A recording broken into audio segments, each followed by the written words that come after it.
Right, phone tapping చేయడం చిల్లర వ్యవహారం అంటూ మంత్రి కోమటిరెడ్డి కామెంట్ చేశారు. ప్రతిదీ రాజకీయం చేయడం కేసీఆర్ పని అంటూ కూడా ఆయన మాట్లాడడం జరిగింది. ఇక యాదగిరి గుట్టుకు వెళ్తే దేవుడే కనపడకుండా చేశారని, అలాగే నీ టికెట్ వద్దని కావ్య అంటోందని, అంటే బీఆర్ఎస్ పరిస్థితి ఏంటో అర్థం చేసుకోవాలంటూ కామెంట్ చేశారు కోమటిరెడ్డి.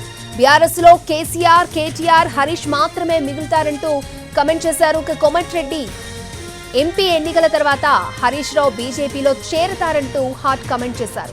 అధికారం దూరం కావడాన్ని కేసీఆర్ జీర్ణించుకోలేకపోతున్నారని అన్నారు.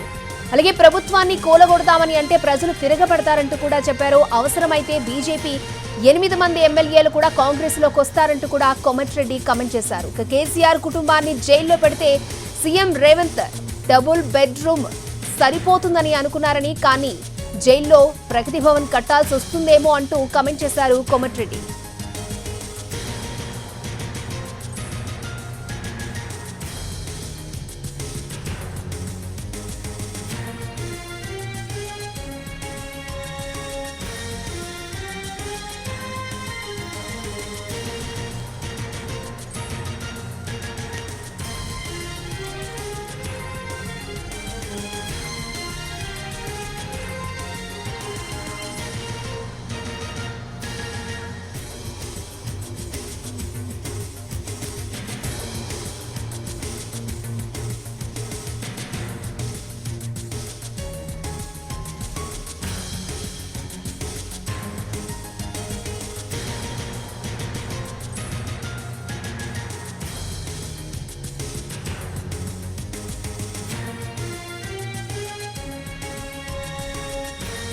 ఫోన్ ట్యాపింగ్ చేయడం చిల్లర వ్యవహారం అన్నారు మంత్రి కోమటిరెడ్డి వెంకటరెడ్డి. ప్రతిదీ రాజకీయం చేయడమే కేసీఆర్ పని అంటూ విమర్శించారు.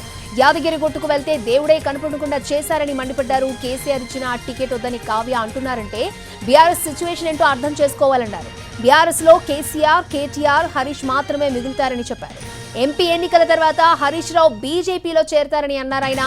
అధికారం దూరం కావడాన్ని కేసీఆర్ జీర్ణించుకోలేకపోతున్నారన్న కోమటిరెడ్డి ప్రభుత్వాన్ని కూలగొడతామని అంటే ప్రజలు తిరగబడతారని హెచ్చరించారు. అవసరమైతే 8 మంది బీజేపీ ఎమ్మెల్యేలు కూడా కాంగ్రెస్ లోకి వస్తారని చెప్పారు. కేసీఆర్ కుటుంబాన్ని జైల్లో పెడితే డబుల్ బెడ్రూమ్ సరిపోతుందని సీఎం రేవంత్ అనుకున్నారని, కానీ జైల్లో ప్రగతి భవన్ కట్టాల్సి వస్తుందేమో అంటూ కామెంట్ చేశారు కోమటిరెడ్డి.